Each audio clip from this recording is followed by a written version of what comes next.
The Vine Sessions podcast, episode number 5, and today's guest is such a cool guy who I met at Started. We met, I think it was an email marketing workshop around a year ago, I think. We stayed in touch ever since, especially with that controversial job ad I posted in Facebook, which is kind of like where we exchanged some deep thoughts on HR and marketing overall. We kind of stayed in touch. He's a user acquisition manager from FourDots, a serious e-commerce and dropshipping expert. He's a guy who's I'm really looking forward to talk to today. Ognjen Vukovic is in the building. Ognjen, welcome, and thank you so much for taking the time to join me today. Thank you, man, for having me there and for the invite. And I'm happy to share everything with you, man. Cool. Let's start by describe yourself. What's your origin story? Who's Ognjen? How do you describe yourself to people? Yeah, well, Ognjen is like a guy from the capital of Belgrade. I come from Zemun, you know the town, and I started like working in the digital. It was a coincidence. I was studying mechanical engineering, and I had a totally different vision for me and myself in the future. And because you were a kid, you didn't know how stuff worked out. And on like first year on my college, I was a great student, but I realized like I don't want to work for $500 per month till the end of my life. And I was like, okay, we have to figure out something. And that's when I found out for Elance, RIP Elance, you were a good one. And like the whole concept of freelancing, like I'm sitting here in Belgrade and charging some Americans for my services was fascinating to me. Yeah, like, dream come true. Yeah, like I'm location free, work time free, and all I need to do is to know things. And that was the problem because I had like 17, 18 years. And I really didn't know anything about digital stuff.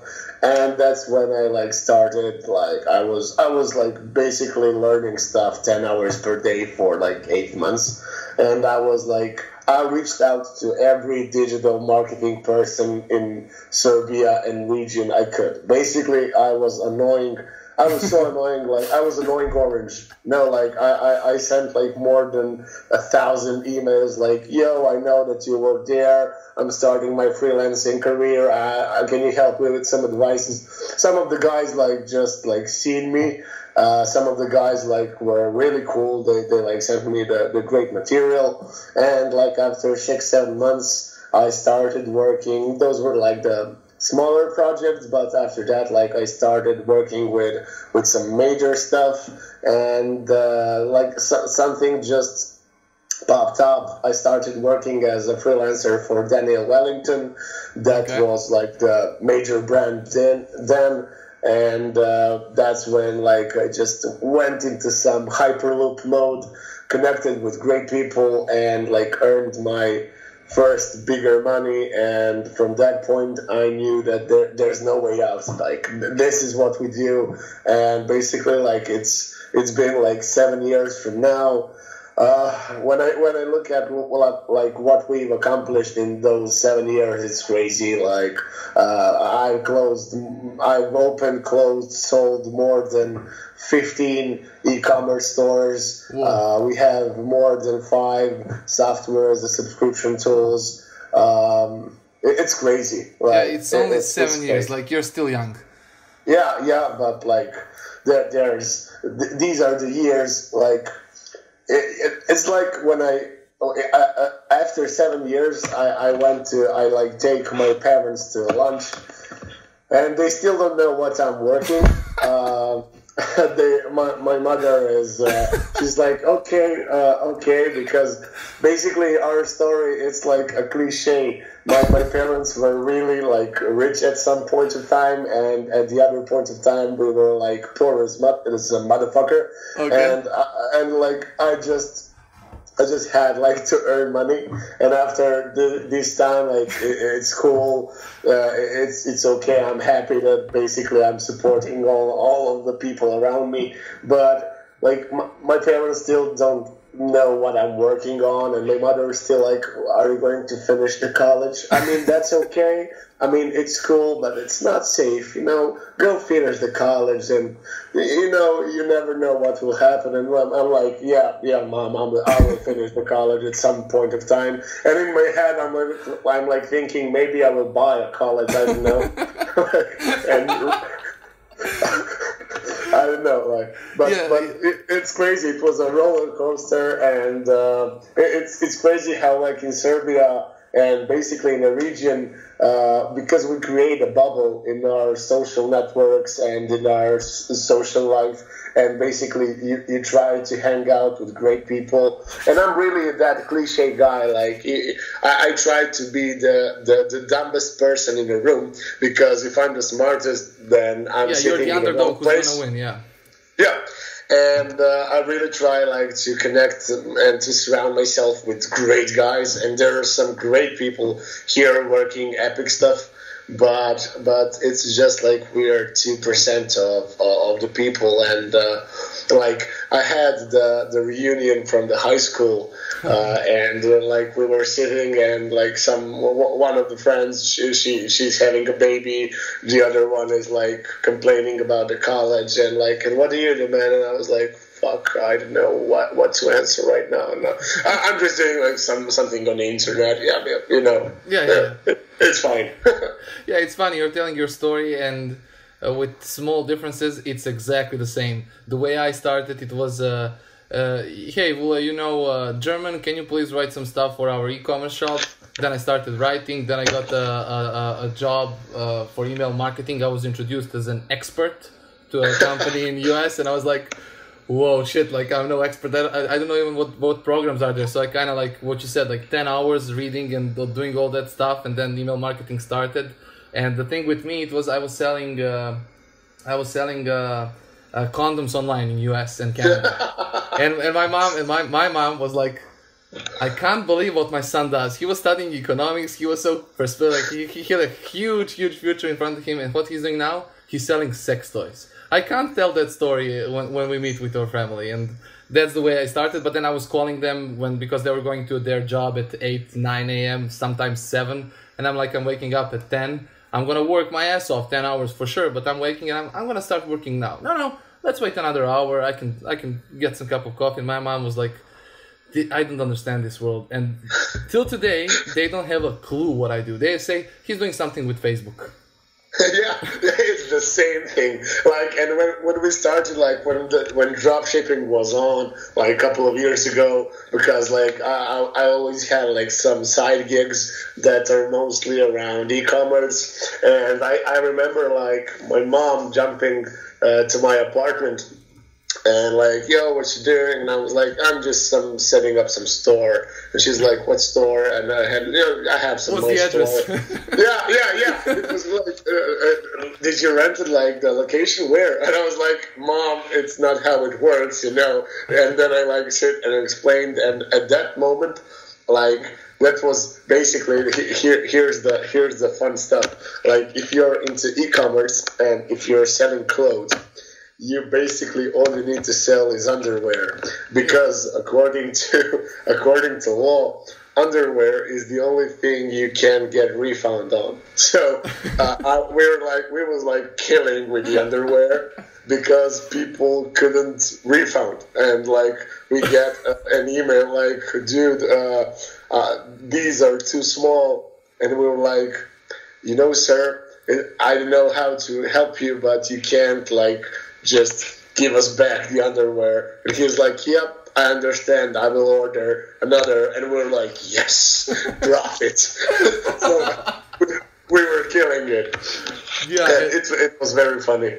Yeah, and today you moved on to more like user acquisition stuff, the things I saw online. You also a public speaker, you're doing a whole bunch of projects. So where are you today? What's your obsession right now?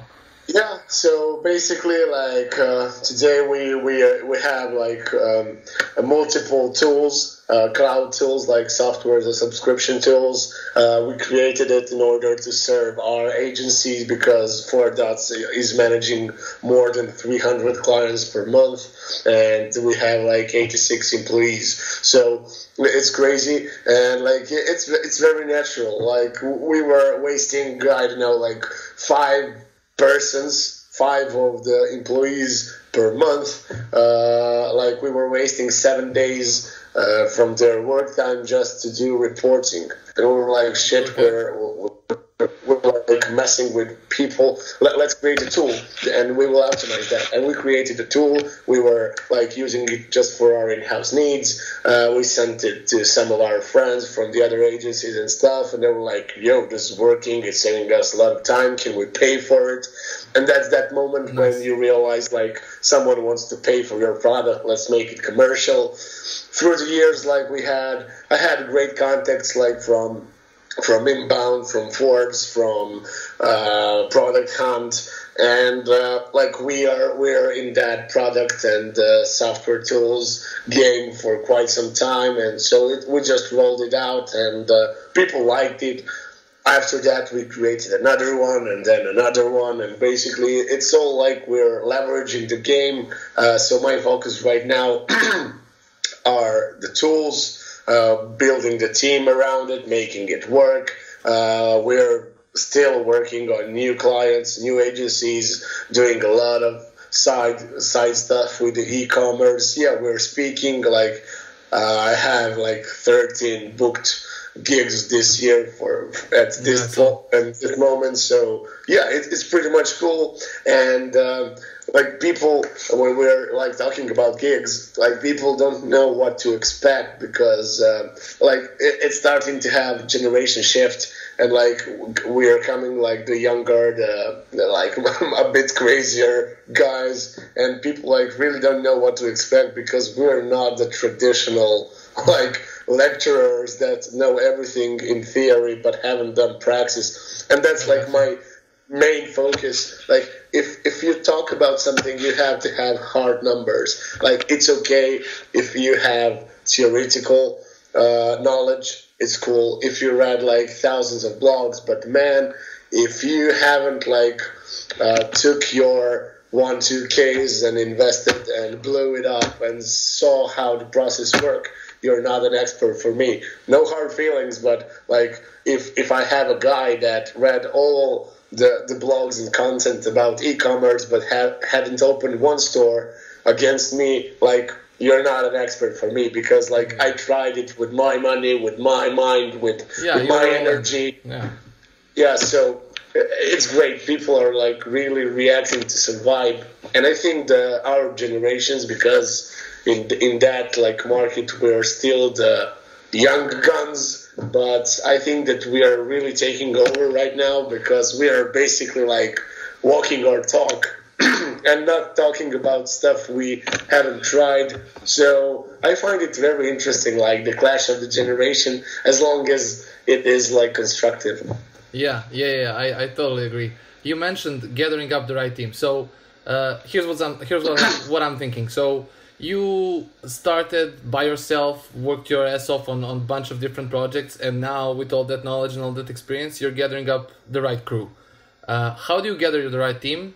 Are you hiring right now? You can throw a little right hook if you are. How do you keep people happy and challenges in such an industry where you have to stay agile all the time and doesn't make any sense to wear a watch? Yeah. How do you gather up a crew? Yeah, so basically, people need to focus on people and not on tasks and work. So when I was every time we think about hiring and widening the team, I just think about who is the person I want to spend my day with, and of course that someone needs to know stuff and needs to work stuff, but we always try to put people in front of everything. So we have very friendly politics at our company. It's very friendly, so we don't have the obligations and rules and stuff. And basically, there are just few things you need to be. So you need to know your work, and you need to be a cool guy. And the other thing is you have to respect others. And when we started with hiring and stuff, of course, there were some of the problems because you don't know it. At the beginning, you don't know what you're expecting from them, and then somebody tells you the story, and you're like, yo, this dude is crazy. And after like 3 months, you see that somebody just told you the story, and he basically isn't working anything. And it's hard because it's never nice to end like some partnerships. Yeah. But at this moment, after a lot of experience, I must say that I'm that type of guy that would rather work with 5 badass people rather than having a team of 50 average ones. And it really sounds messy, but like I don't like to have that standard employee problems. Like I don't want to. I know that a lot of agencies like have that work time monitoring and stuff and time trackers. It's awful. Like I don't want to handle that. Like I want to surround myself with people that will work and that don't need me or colleagues or CEOs or managers or project managers to work with.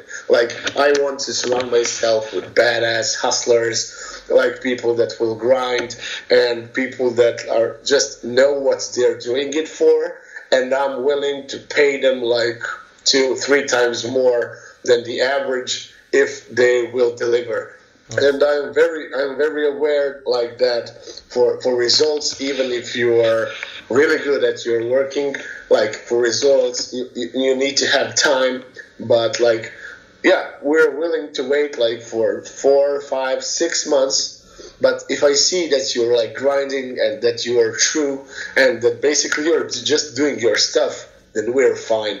So right now, if I'm starting a team from scratch, I will definitely started working with smaller numbers, but with higher quality. And those opinions are different. Like some of the guys are like, yeah, but if you're putting everything in one bucket or in one person, and if he leaves, you will be in problem. But yeah, I agree. But I will be in a problem if I have 15 people, and I don't have problem with if anybody leaves. So what's that saying? I'm having just the people, and I don't know if they go away. I'm like, okay, go. I'm not interested. I don't want to have those kind of relationships. And I really, with all the employees and with all the guides, especially the leaders of the small teams, we have very personal relationships. We share a lot of stuff together. Basically, we are a work family, and we have some of the same goals. And it's very important to care about people, because when they realize that you're not just there asking for the numbers and for the tasks, if you're just showing some general gesture of care and commitment, they respond to that, and they start shifting their minds, not just to see you as some guy from work, but as a friend and as a person they can rely on, and they want to make that even more. And that's when people start to blossom and bloom and show their potential, because you gave something and now you're getting back in return. And that's the stuff I think a lot of people here in Serbia and maybe in the region have to figure out. Okay, we're living in a capitalism, it's okay, but in order to get something back, you have to give. Don't expect anything. Nobody owes you shit. Just go there and bring some value, show some respect, go help somebody, be there for the guys. If you're a CEO, a leader, a team leader, a partner, whatever, just like go and if you're like showing yourself as a badass guy, go and be a badass guy and show that and walk your talk, and people will respect that and people will follow.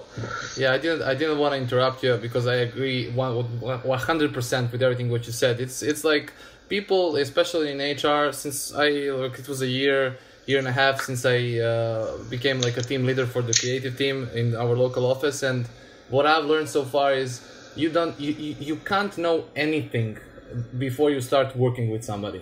You simply can't know, and if it doesn't work, the thing that's most important is don't waste time. Just be honest about it, and okay, maybe it can work after a talk, maybe it won't, but you gotta be like super fast. And people in HR focus on wrong shit. They do those time counters. They expect people to work for lousy conditions. It's not a salary. And it really frustrates you, because the only thing that you should be doing is like, there are no 4 or 6 rounds of interviews, tests, and all that crap. Just give them a project, pay them a month's salary, and see what they do. Yeah, I mean, it's simple as that. And like, there is one hack that might be interesting. Like at our companies, whatever company we talk about, like we have that politics that when we have a new employee or the intern or stuff, I basically sit down, or our CEO sit down, or we as a team of top management sit down and like talk with the employee, and we're always like, okay, you give us the salary you want. Just give any number, but have in mind that after that, you'll have to propose all the things that you might think will help us earn that salary and earn money. So I don't have a problem. Like if you're a content writer and the industry average is like 500 euros, it's okay.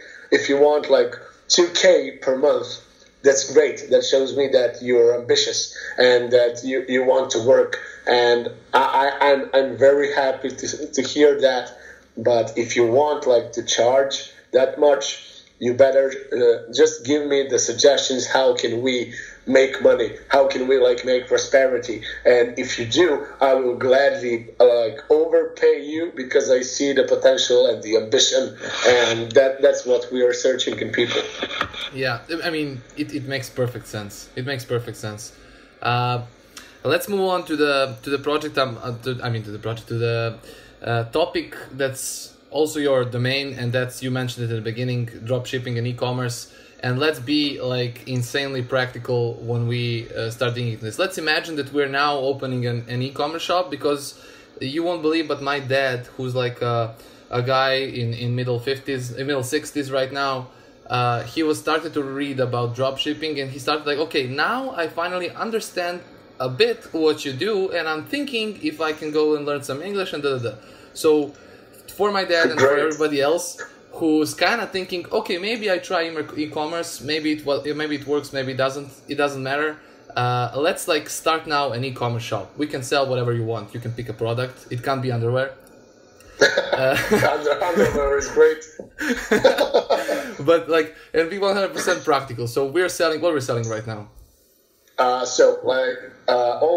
when we do a lot of e-commerce consulting, and people are shocked because we'll go like 100% clear and open. So most of the gurus that talk about e-commerce and dropshipping don't work shit, because they're talking general stuff and basically show you no value. Okay.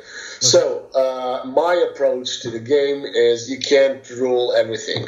So let's like be 100% honest. Like if you go into general industry, like for example tech gadgets, you're not going to win, because there is Amazon, there is GearBest, there are like shitload of platforms that are bigger, that have enormous marketing budgets, that have machinery behind them, and you just can't win. What you can do is, and this is like the whole process. Like we charge $150 per hour. So I'm going to be really, really transparent. So the first thing you need to have is a community. So I always like, if you want to like win in the advertising industry, you don't have to pay Facebook or Google. I mean, you do, but you will end up like losing your money.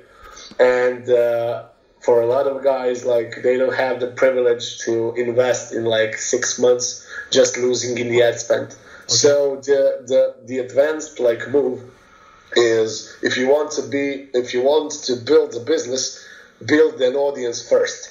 And that's like when we have one friend that has the biggest Instagram community about French bulldogs on Instagram.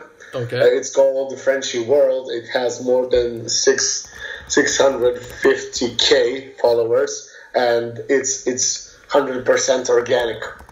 And he's a photographer, man. And we were like sitting at the dinner, and he's like, you know what? I have that page, and it's 100% organic, and I would like to monetize it, and I don't know how. And the three of us were like, dude, say no more. Just give us the profile. And in 1 week, we were like earning, so not the revenue, but in profits, we were like earning more than $15K just for him from that single community. Yeah, this page is hilarious. It's dope. Yeah.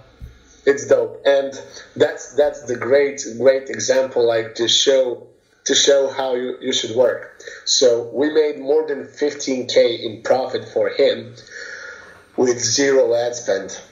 Incredible. So it's $0 in Facebook, in Google, in anything, because he has great community, organic and engaged community, and he has, watch out now, the micro niche. So about e-commerce, ruling the micro niche is everything. Like, if you read Russell Branson, Red Ocean, Blue Ocean, so like, we can't afford right now to swim with the sharks because we will be eaten. Okay. But like, just instead of going in like wider perspective, instead of like widening your scope and trying to cover up everything, like, shift your mind into going into like in deep, like focusing on one stuff. And that's when I had some general pet store, and I was like selling everything from necklaces and bracelets for dogs, cats, like everything, the t-shirts, the stuff, and it was doing well. And then like I just realized that I had to like own one market, one particular niche of that industry. I had to go deep and to like focus on the one specific moment from that industry. And that's when I opened the Maltese World. Okay. It was the store just for Maltese puppies and Maltese owners. And the headline of the store was, if you're a French Bulldog owner, this isn't the place for you. So it was very very like pushy and edgy, and people like Maltese owners like were super special in that store. And that's like the whole moment. You have to give the people the some extreme experience. Like, imagine like if you have a small Maltese puppy and you're basically obsessed with them because, like, let's be honest, everybody who has a Maltese puppy is basically obsessed. Okay. Yeah. And you just went on the store and you see the cute little teacup Maltese, and you have the tagline, like, if you're a French Bulldog owner, like, run. This isn't the place for you. We're just loving Malteses. And they're like, yes, I want to spend money here. And basically, like, I had a lot of smaller numbers in traffic, but like my with the general store, my general profit share was like around between 10 and 15. Okay. With the Maltese shop, my profit was between 45 and 55%. It's nice. Crazy. Like, it's crazy because you're really squeezing the profit lines. And that's when I like really started to shift my mind and to like start focusing on specific parts, specific branches of the industry. Because if you're the ultimate owner and basically monopolist for Malteses on the internet, you're ruling them, and it's very hard for the competition to like jump in and like to like take out your audience, to take out your traffic.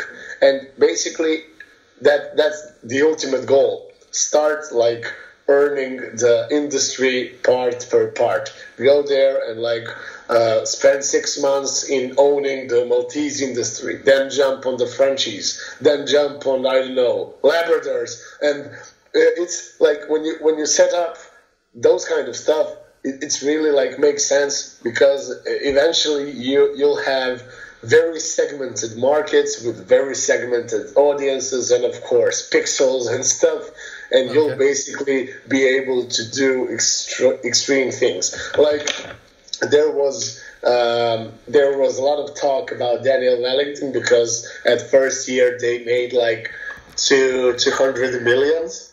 It was insane business model. It started as a dropshipping.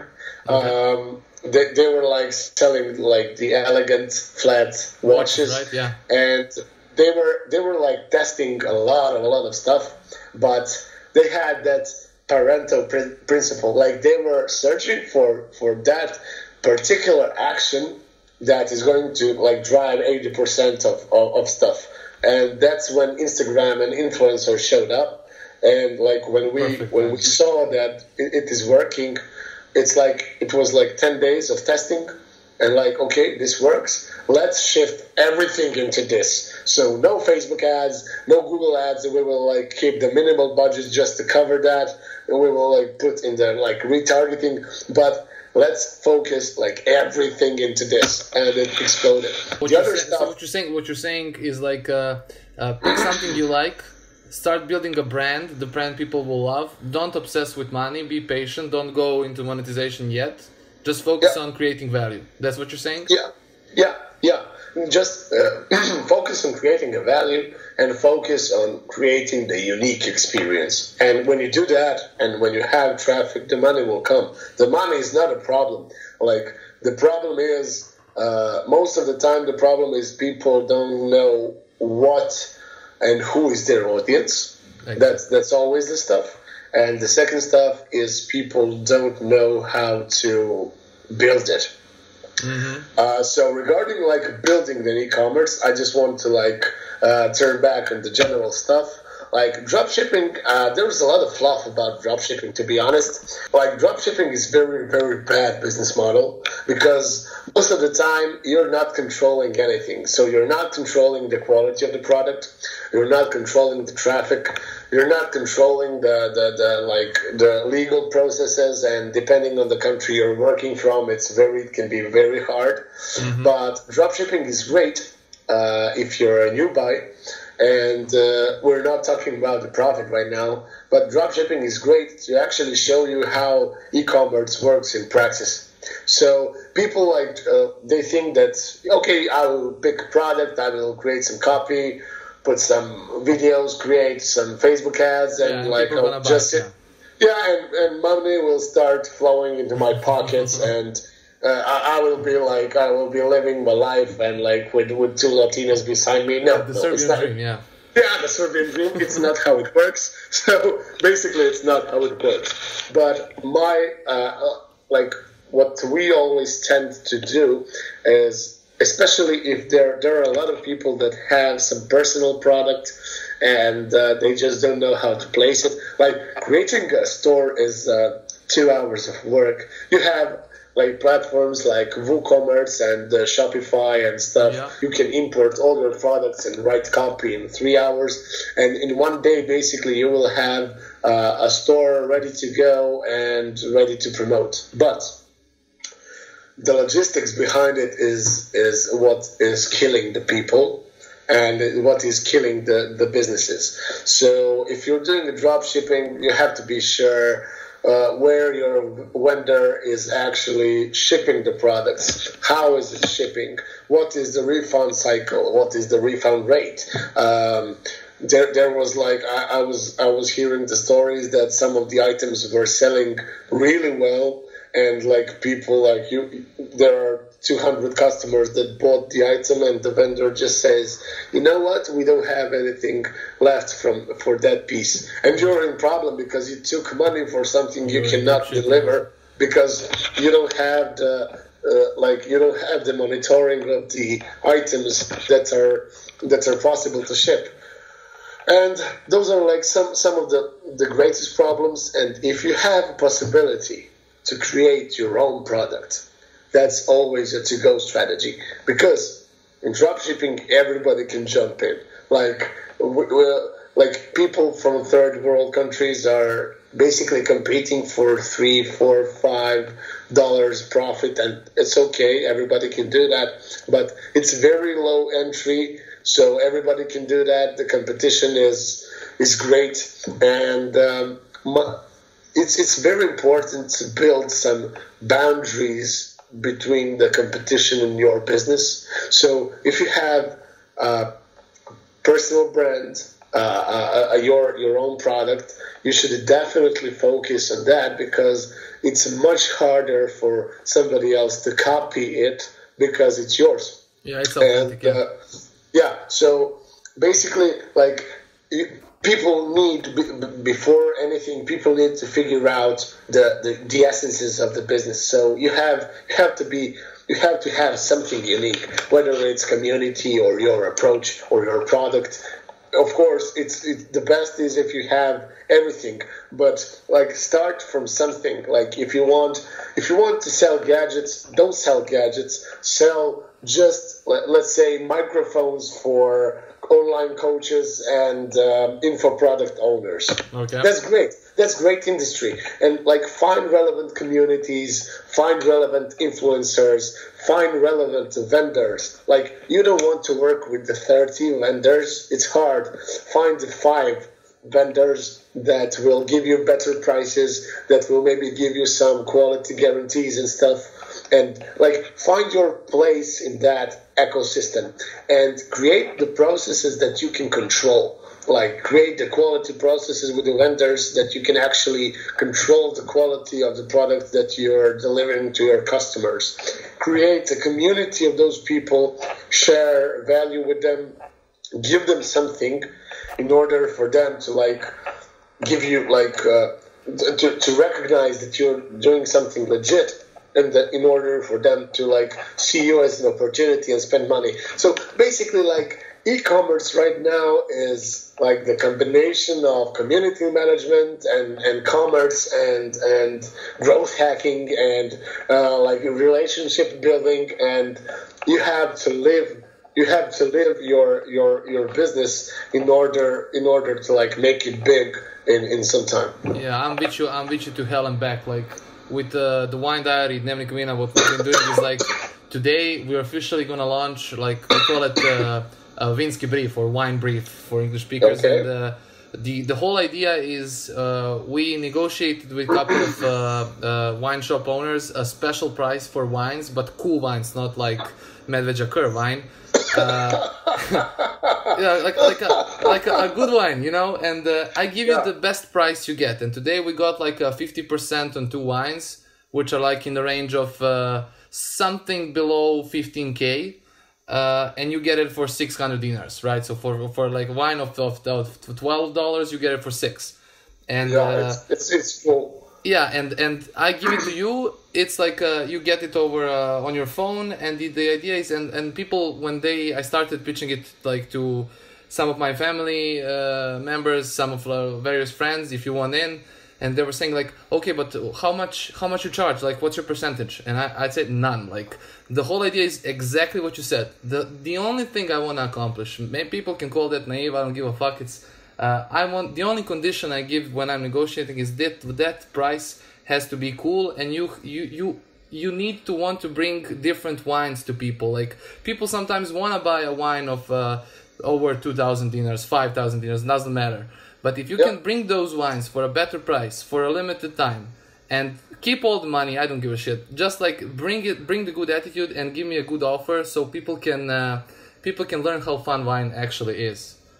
You know? Yeah, that's great, and like that's exactly what I'm talking about. Like the profit doesn't matter, because you'll work like a lot of stuff in order to cover your run day experiences and like stuff, but like when creating that stuff, you'll basically have the most important thing for any startup, and that's community of engaged users. Yeah. So like if you like, from my perspective, you're doing some very nifty stuff right now, because like you're creating a community of wine lovers.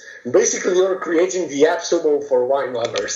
So if you grow your audience to like, I don't know, 10K people that really love stuff you do, you can basically come to any wine manufacturer and say, you know what, I have 10K people that want like wine, and you better give them some special proposal for that, and I will like market you, and like tell me one person that will not like take. Basically, if I'm the wine producer and you come here and tell me that, I'm like, okay, take my money, take my wine, take my wife. You can have anything. Like, yeah, which kind of brings it's like a perfect timing for the next question.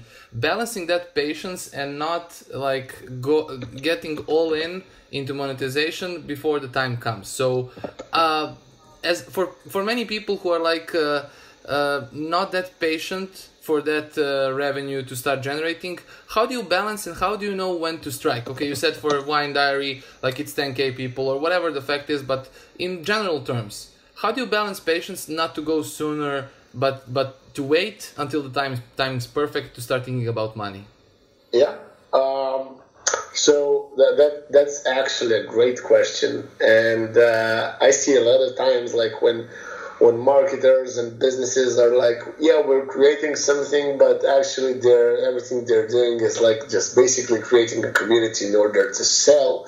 But you can see that, and like customers in 21st century are not stupid. Like if they see that you're just preparing them and warming them in order to take their money, and basically if your value is not true, is not like real, you're digging your grave, man. Yeah. Because people on the internet are relentless, and like I can say that I have some point when actually when I get more than like 50 requests in order from various people I don't know about the topic, and if I ask them straight away, like, yeah, I give them the value, and I just ask them like, would you be cool like to pay for it? Like, would it help you?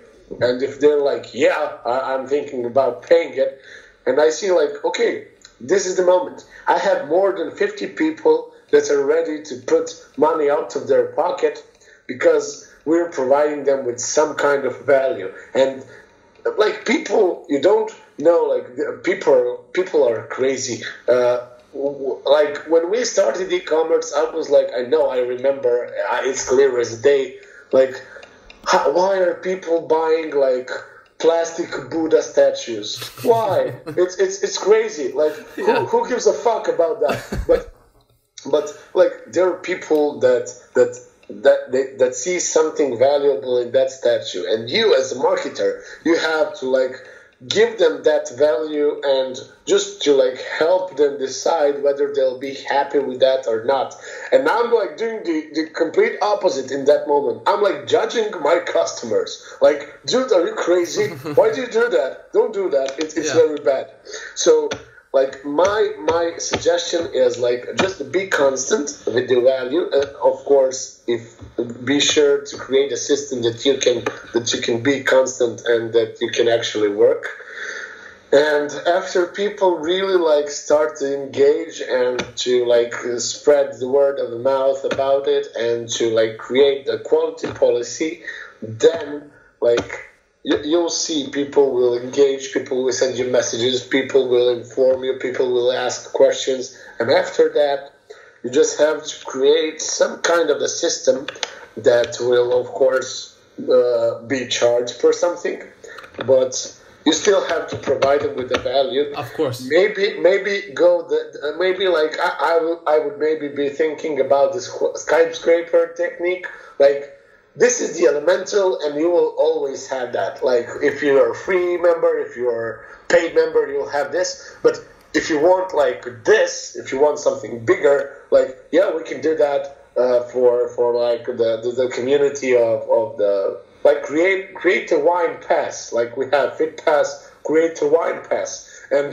like charge per month, and like get all the wines for some discount. It's great. I would like wait for people to start asking questions and for people to start talking, because that is the moment when you can actually be sure that you provided some specific experience and some specific value, and that you can actually create that add-on and actually give even more in depth for people that really matters. And like the conversion is, every conversion more than 10% is great, but if you have 10K of people, you'll have like 1K of paying customers, and 1K of paying customers as an early bird, as in early adapters and fresh startup.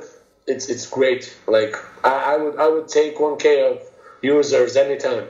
Yeah, I mean, I totally agree. Like you said, people started sending us messages like, "Hey guys, you gotta check this place." Hey guys, like, when I received the message from a guy who's like, I think in southern Serbia, and he sent to me like, "Yo guys, I tried this wine you recommended somewhere, and I met this girl I really liked, and she was into wines. I didn't have a clue, so I bought that wine. She liked it. We had an awesome time. And when I see you guys, I'm gonna buy you some pretty slick wine." And I was like so happy, because I honestly and truly, and I cannot like outline this more, is even if I start generating, I don't know how much money, I'm always gonna be obsessed if I can bring you value, but truly bring you value. Sure, I love money. I'll take the money, but that's never and never will be on my number one place. I'm like, if I can bring wine to millennials, so it can match beer, I'm gonna be really happy. And if I continue like to get messages from people, "Hey, we went to this place you recommended. We had an awesome time." It's like my drug. It's really my drug. That's great. Like people are, well, you know, you've seen that a lot of times, I'm sure. Like, people do come and ask us like questions like, how to start a business. I never know the answer for that question. Like, I really don't know how to start a business. I mean, I do, but I know from the like logistics sides and stuff. But I really try to never do stuff that doesn't like excite me and turn me on. And I like doing stuff that like turn me on. Like, yeah, I'm super pumped to do this, and I don't need any like second tire of like motivation, because I'm extremely pumped, and I will like go and brag about it all the time, and like I will annoy people, and I will annoy my girlfriend, and I will annoy my colleagues like, "Yo, check this out." And like, if you're like really obsessed with something, and if you're like really like taking care of something, like, people recognize, like, that's the energy levels. And I know it's from this perspective, it sounds like that's zodiac shit, but like, people like recognize energies, and that's great. If you're really true passionate about that, people will recognize, and people will start digging that, because you're true and you're funny and you're practically crazy, but people like craziness. So I think it's very important to do that. And yeah, I know I've been checking the wine story for quite some time. Appreciate it. Actually, yeah, Dragan. I think the Dragan is called. I don't know how his surname goes. Actually, he invited me in some like private event in some like house where it was a party, and you can taste wines and stuff. I don't know if they're working with you, but I'm like following the stuff. But yeah, wines are great, and in Serbia especially, I think the culture of like wine and the whole analogy has to be like shown to some younger generations, because basically, you know, we grew up on beer. So, exactly. So, yeah. Question for you: are you a wine guy? I mean, wine guy. Basically, I can't call myself a wine guy because I basically don't know much about like what is the quality wine and what's not the quality wine. Let's then call you like a beer guy in wine world. Yeah, we could probably do that, but I definitely know what I like, and the best wine I tasted was in Portugal. Okay. And I think it was called. I'm searching for the picture because I know that it's called the Magnum. Okay. Quinta de Lieda. Okay. And I don't know. I think it's Portuguese wine. I know that the waiter when we ordered it, he was explaining, and I like the whole concept about like giving something special to that wine. And I know that the wine was like sitting for like 12 months in the rum factory, so in rum barrels. Right there and there. Yeah, and so having a wine that was like sitting in for 12 months in rum barrels, so it's giving something great to it, and it's pretty strong. It's red wine. That was my question. If it was red. So yeah, it's you're into strong, dry red wines. Yeah. Okay, cool. We're gonna send something over, like probably where you want us to send the delivery, like to your company. We can send a couple. Well, yeah, you can actually do that to our company, because I would like to spread the word about this, and my colleagues would pretty much be very happy to hear about this. So yeah, you can send us to our company. I will give you the address after. So it's pretty cool. Yeah, I like strong wines. I don't like. We'll send something sweet just in case. Don't worry. Okay, but like as a beer, I don't like to drink like 5 beers. I like to drink one, but to really try something new and something special. And actually, this might actually be great for you. I don't mind like paying extra money to like taste some unique flavor. Experience. I mean, everybody needs to sell the experience, always at any cost. Yeah, so I would always go for like one glass of something unique rather than two bottles of something I already tasted, and like don't get it wrong. Like one wine is for you, the other one is for your team. Yeah. Yeah, right. Cool, man. Question for the end, thought for the end. This is like a Gary Vee. You know I'm a huge Gary Vee fanatic. Yeah, I do. So you can say anything. Look, it can be your marketing obsession. It can be question. It can be that you're hiring a guy, I don't know, a designer. It can be, I don't know. What's on your mind right now for this Monday morning before you go crushing it in FourDots? So right now, Monday morning, I'm like sitting in, because I live on top of the building, so I'm like just staring in the sun, and I really try to be happy with my life and what we've accomplished, because it's very important. Like I had a lot of like days in my life when I was like just feeling empty, and we did a lot of stuff, but you're feeling empty and lonely, and I really like it's total cliche. It's total cliche, but from this moment and a couple of months, I've been practicing this like every day. Like it doesn't matter if it's Sunday or Monday or Wednesday. I mean, if you hate Monday, then basically you need to sit down with yourself and like ask yourself, what the fuck are you doing with your life? Because if Monday is like pain for all your life problems, then you're doing something wrong. I don't know what day today is. I don't know if it's Sunday or Monday, because it doesn't mean anything to me. But right now, I just want to like to be like happy, to embrace everything we've done, and I will basically go to the company and probably buy breakfast for the colleagues. And I know we have a pet in the company, and I will probably play with him. And it's total cliche, but every time, every morning I wake up, I really just try to thank everything and to be satisfied with everything we accomplished, and to like spread that energy throughout everywhere I go. I want to shine, like I want to warm people up, because it's creating results. And right now, like we are negotiating with some major stuff. Like we are opening offices in LA, in New York, and awesome. We're like in totally attack mode. And you need to like take care of your mind in order not to burn out. But like my message for everybody listening to this stuff, other than try wines, beer, try wines over beer. Wine is more posh, definitely. But like my message for everyone is like don't search for like if it's Monday or it doesn't matter. Like wake up, be happy, and do epic shit, and rely just on yourself, because nobody owes you shit.